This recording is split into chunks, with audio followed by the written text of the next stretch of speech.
down here, there's this little control panel that has a million more buttons. I feel like I'm controlling something quite advanced rather than something that is effectively just a big display. And the most important thing is, none of those buttons do anything. They're just arranged to look pretty around the touchscreen. Yes.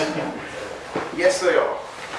That's why we like tactile inputs. Because touchscreens suck. Anyway, I'm here to talk, apparently. And I'm here to talk about what I've learned from other technologies. Other technologies are fun. So, I'm a Perl hacker. There's a shop. I'm talking at a Perl conference. I run this Perl members group called LGBT.pm. I think it's quite important. I like to play around with food in my spare time, calling myself an amateur molecular gastronomist. But I also like Cocoa Pops. Yay! Go Cocoa Pops. And I'm a zombie killer, or maybe usually zombie processes rather than actual zombies. So I'm dedicating this talk to Mark. Thank you, Mark, for organising this yet again.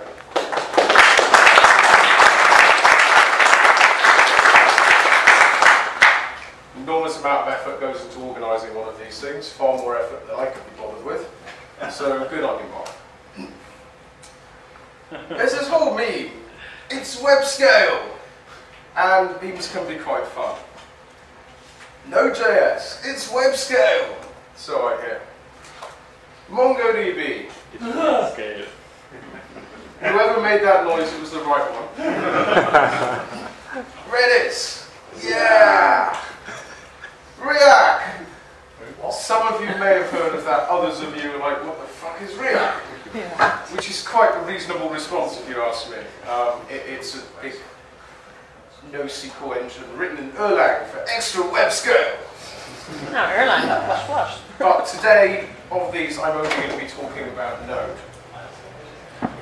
The JVM is pretty cool too. Take a seat, please. Anywhere with me? You've only missed 3 slides, don't worry about it. They were mostly jokes. Before.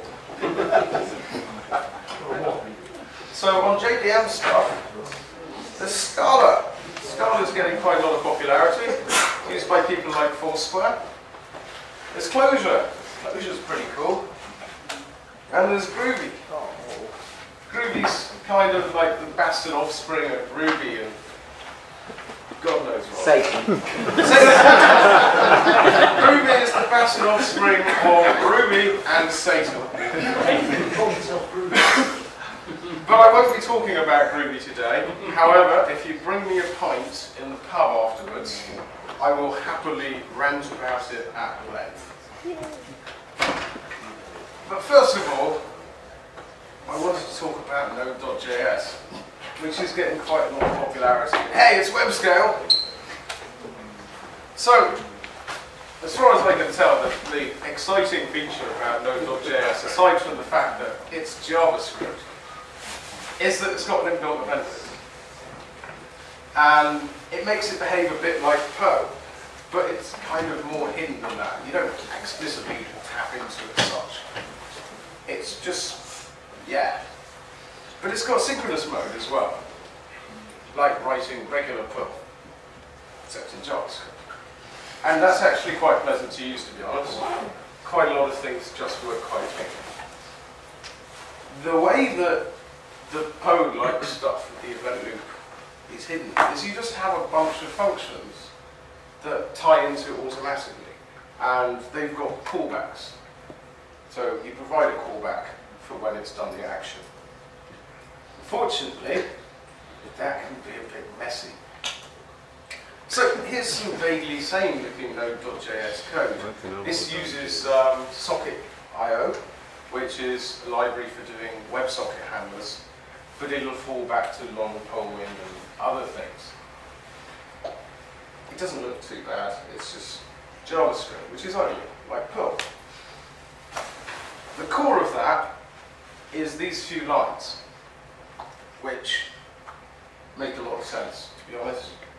You just associate for a given action, a function, and then this just does a simple authentication check. But that's not good enough. that line of code that will do an authentication check that you put into another library is synchronous. It's not very good. You can't use synchronous code if you want to achieve web scale performance. We've got to make some modifications in order to support it being asynchronous. So here, the highlighted bits, we just add the rest as a callback. And the callback can take a result. There's one extra line. The extra line is actually the close braces there. A few extra characters, it's not a big deal. But we can go further. Now, there's some sample code here, but it's wrong. And if you are using plain text passwords in your database, you might want to consider ritual suicide. Or you can pull me aside privately over a pint and ask how you can get out of the situation. There is also no synchronous mode to the MongoDB library, because, hey, MongoDB is web scale. Web scale. But here's some code. Is the whole room going to be chanting web scale, web scale? We all like to chant web scale, because we can do that. Can we buy t-shirts? If you have some made up, Mallory, we can buy t-shirts. This is... Web scale!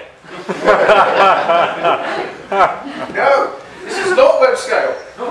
This is synchronous code. This is synchronous code. Pull something from MongoDB and then returns a result. That's synchronous. Web scale! Thank you, Piers. You can heckle later. I'm not heckling, I'm cheering. Okay? I say heckle, you say cheer, potato, potato, tomato, tomato. Perl node. This just got a bit ugly. Just got quite ugly, actually. Now we've got to check for an error case. Because the way that all the asynchronous libraries in Node work is they pass an item to your callback that indicates whether there's an error or not. So we've got to check for that, and then we've got to do our checks. Now, if you take a typical page on your website, I'm assuming a website here, we're being web scale. Every time I say web scale, if we can all just shout, web scale back. Web scale. So Crackerjack! something like that. A typical page on your website is probably going to have at least 10 queries. I suspect in a lot of cases it's going to be quite a few more than that. Multiply that by 10, that's not very good. So, one of the things that I've actually been implementing, I'm running a new startup, details of which I'm not going to give today. I've been building a REST service. And here's a typical login page for a REST service, like the one that I've been building. You accept some credentials, I don't know, a username and a password, but that's crazy too. Shouldn't be using OAuth, that's web scale. Web scale! Yeah! we might want to actually check that that's correct. Oh, you're no fun anymore. I never lost fun, Piers, it was all an illusion. Maybe if you cut down on the psychotropic drugs, you know. If they're not a valid user, then you might want to return an error. But if they are, you might want to, I don't know, create a session for them so that they don't have to authenticate on every request. And you might want to return some sort of session token so that they can actually use that session. And you might want to indicate that it worked. Otherwise, they might get a bit confused. Now, think about how that ties into all of those extra lines of code. Now we're going to talk about error handling. We could, at the top level of code, pass through a failure callback every step down that process where it fails, so that we can handle each of those individually. Which means we actually get to tailor our error handling to the specific error that happened. We could actually just use one error callback, but that kind of knackers our ability to recover from the errors and the way in which we can debug them. Or we could give up on putting in a library and just put all of the code for a given page in one big sum. Web scale. But I'm going to tell you that the easiest one is the last one. Oh. And that means quite a lot of massive callbacks. Which means that your code ends up starting this far into your editor and ends about here. Now, there's not a lot of space left on the screen. I can fit about 5 characters here, and then I have to scroll to the left and the right. Or better still, I let my editor automatically wrap the lines, and then I can't see what's on what line. Hooray! Web scale. Every slide transition from now, yeah?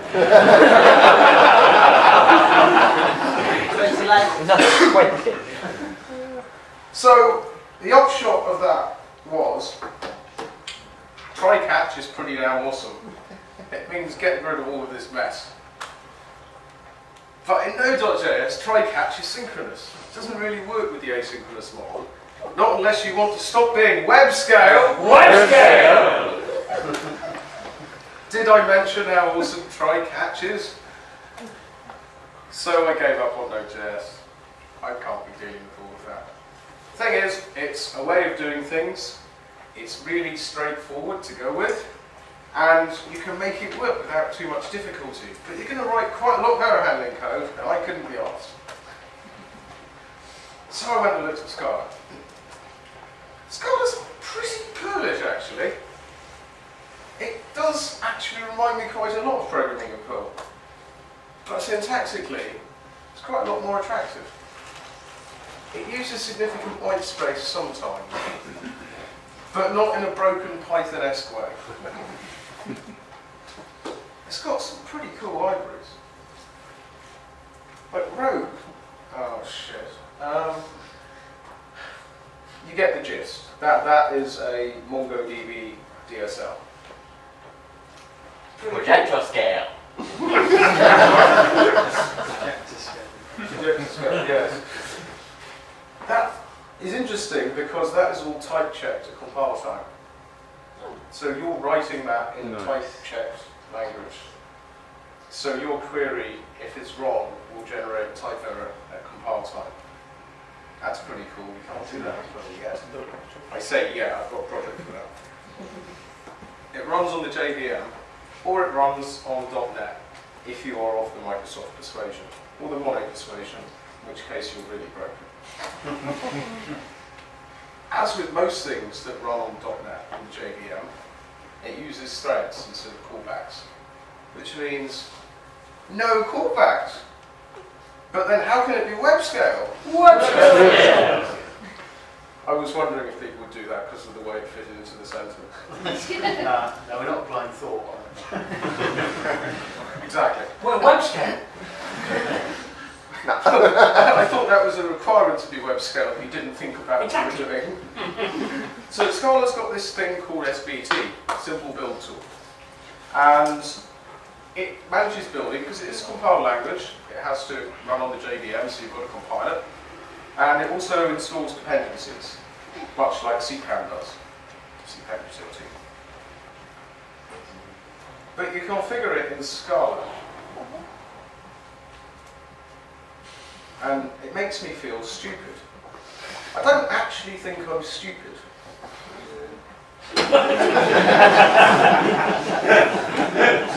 Outside now.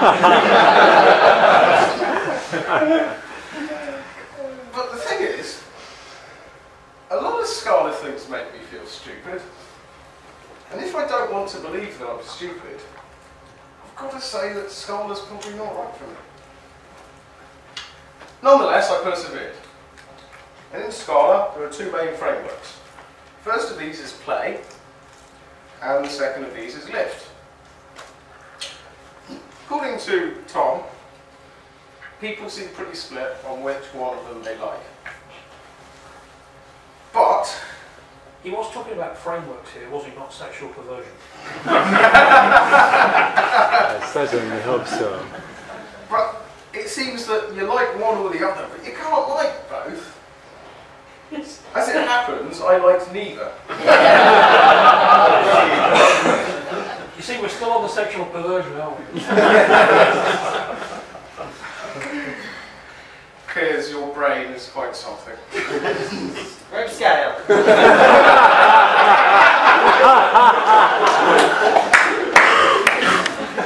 The thing is, I looked around and there's nothing else worth using. So let's have a look at Play, which seems pretty designed from the get-go for building websites. Also, I didn't really understand some of the documentation. Admittedly, you know, rather than try and build a website, I was trying to build a REST service because I'm just crazy like that and I like to, you know, achieve a result that I wanted rather than what it told me to do.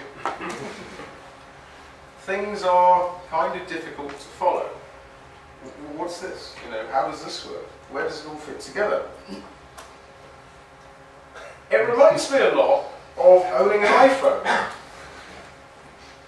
You will do it this way, otherwise you just won't do it. I'm a fuck you. Lift. I don't even need to talk through this. It's web scale! Yes, it is. I'm doing what? You have to scale the web scale. I just don't even... It's full of black boxes and it all seems to work by smoke and mirrors. Oh, So- where's Ephraim? I think Zephyrin would like Scala quite a lot, actually. Let me look inside and figure out what's going on. It doesn't let me. Fuck this. On the other hand, Closure is worth trying out. It's a Lisp. I like Lisps, but it's more than just a Lisp. It does everything a Lisp could ever possibly do, and then seemingly more. I've looked through some of the documentation. I went, you can do that? I didn't even know that concept existed. It's a super Lisp. It's Haskell, Lisp. No, it's better than Haskell. There's a slide on Haskell later. Yeah.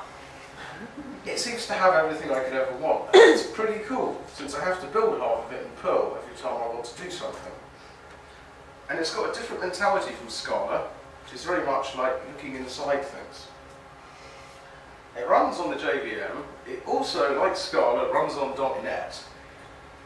It also runs on V8, which means that were you of the strange persuasion that Node.js was not a completely shit technology that doesn't make you want to gouge your own eyeballs out, you could use it with Node.js.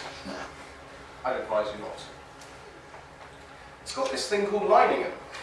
Remember earlier I talked about SBT, the simple build tool for Scala. Liningen's similar. It does quite a lot of things. It also deals with the installation of dependencies. But it allows you to, for example, run your application. Like when you build a Catalyst app, it throws a script into the bin directory, or scripts directory, whatever it is. It's been a while. And you can run those. Liningen just manages all of that. And it manages setting up your class path for Java so it can find all the libraries you're depending on, because it's basically got local lib support built in, which is pretty cool. Or, as Ben puts it, SBT sucks balls, Liner's awesome. And I can't help but agree with him. Liningen makes a lot of sense. I find Closure quite beautiful. And it gets a lot of things right. So it's got this thing called Ring, which is quite a lot like Plaque. I like Plaque. Plaque's quite simple and it just works. So does Ring. It's got Aleph, which is a bit like Ring. It's designed along the same lines, but it can handle asynchronous things, which means you can do WebSockets and things. It's got this really nice DSL for doing REST handling called Composure. which is quite beautiful to use. I feel like I'm in comfortable territory with Clojure, because I can see what's going on. I feel like I'm writing Perl.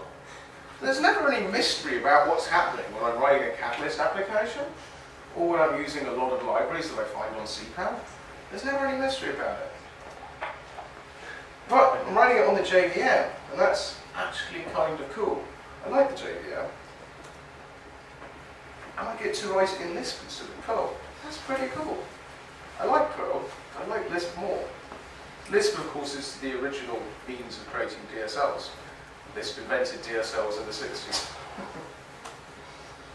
But I can figure out how to make things work without having to run through a billion lines of documentation that don't make sense. And I'm not forced into one way of doing things. I get to pick and choose what I use, rather than the Steve Jobs approach. Clojure and me, we're like this. Oh.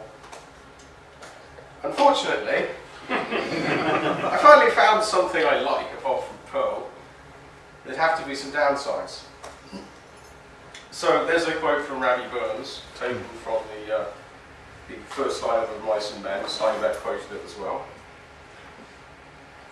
Documentation. You see, the thing about Scala was it had a lot of documentation. It just wasn't useful documentation. Clojure just doesn't have so much documentation. Now, that's not to say there aren't projects in Clojure that have excellent documentation. There are some that put CPAN to shame. Unfortunately, some of them don't. The errors. Oh, yes. There's a whole slide about that. So this is a quote I took off Hacker News. I've been using Clojure and Composure this weekend. So far it's a big thumbs down. Documentation is terrible. Pretty sure I just killed a weekend on an overhyped development style with an underdeveloped ecosystem. That's pretty damning.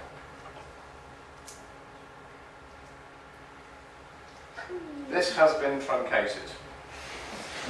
Sounds like moose arrows all over again. From 120 lines. Nice. You can do that. Web scale. No, this is definitely JVM scale. Perl scale. Yes, that too. 120 lines seems short for And can we guess how many times this stack trace referred to code that I'd written? Three. Zero. There we go, Dave. It's a big fat zero. Thanks for helping me debug my error. Did you consider using unit tests? That was you're apparently welcome. Apparently. So what did I do wrong? I wrote that. Obviously it doesn't fit on the slide. I wish people would provide me with the size of the projector ahead of time. The error basically means you try to call a non-existent function, which is the third line of that code example. Shouldn't that actually be called at compile time because it's invalid syntax? Unless you proceed it with a quote, in which case it's no longer invalid syntax. But Clojure calls it the pointer exception.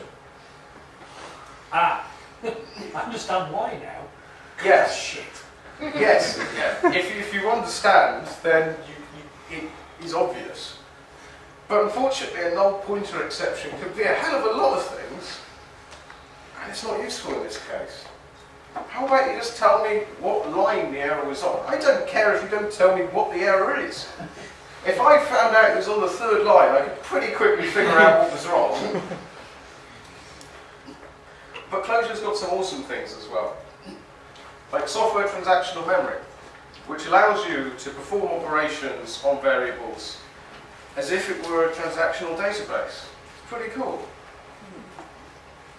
It's got thread local data structures, so there's never any worry about thread synchronization and locking and all of that sort of shite, because it just manages them with thread local data structures.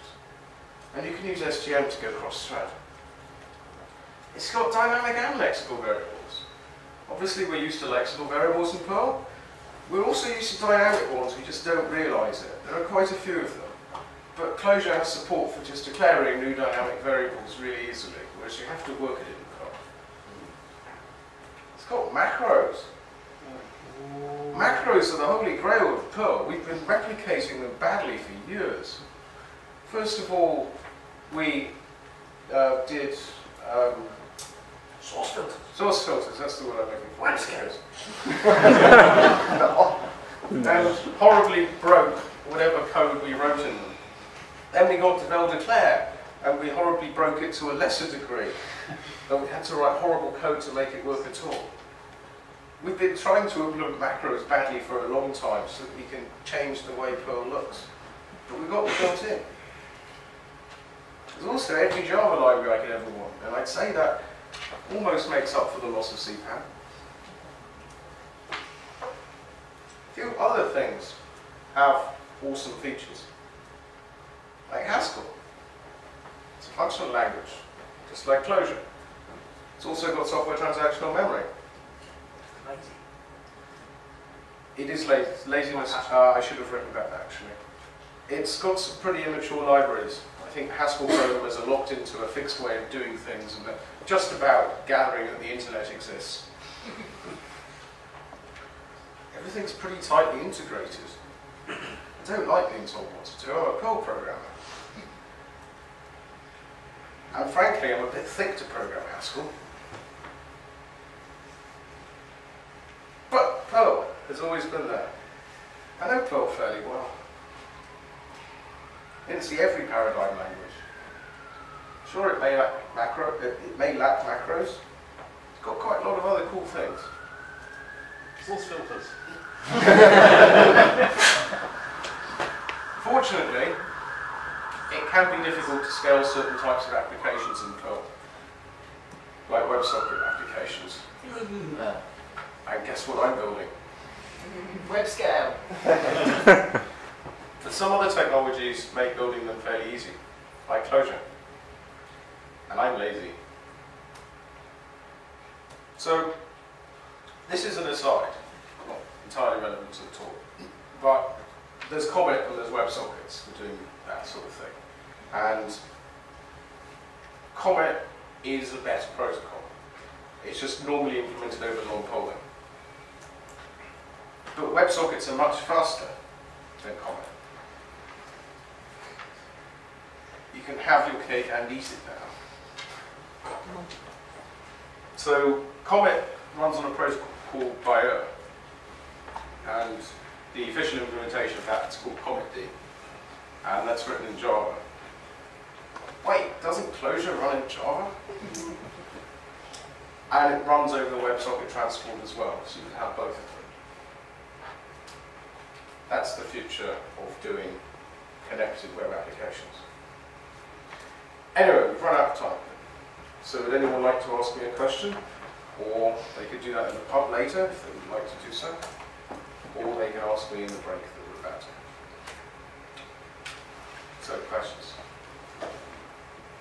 Yes, Mark? You and Clojure in the photo. Which one was you?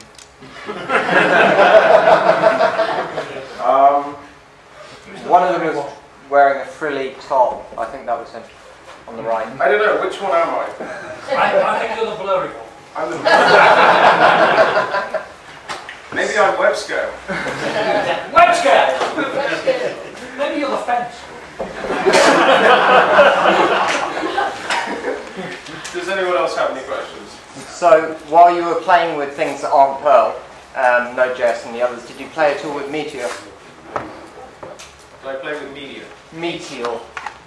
Meteor. What is that? The answer's no then. We'll chat later. What is it? It's, I only saw a couple of things of it. It's like a JavaScript, Node.js built things that pushes stuff out to the client, and it's all MongoDB driven, and it seems to be, yeah, web scale. Real-time updating of The clients. only reason I didn't talk about MongoDB much in this is because I ran out of time. I think you could dedicate your whole next talk to just Meteor if you want to explore it for a while, and then you've got enough fail probably for 20 minutes. Hey, I've got to write about MongoDB, I've got to write about React, and I've got It's to a write whole about series Redis you've for got a here, sort of- ammunition for. Hey, at least MongoDB isn't CouchDB. Yes, yes, that. But hey, CouchDB is web scale. Failed the movie. And it has pornographic presentations. But you know, if I have something, Oh, when you use like Mongo or stuff. something, they couple of other. I actually thought about doing a presentation where I just mailed it. I thought it might We be do checked. that. We have Then I realised that would be just spam.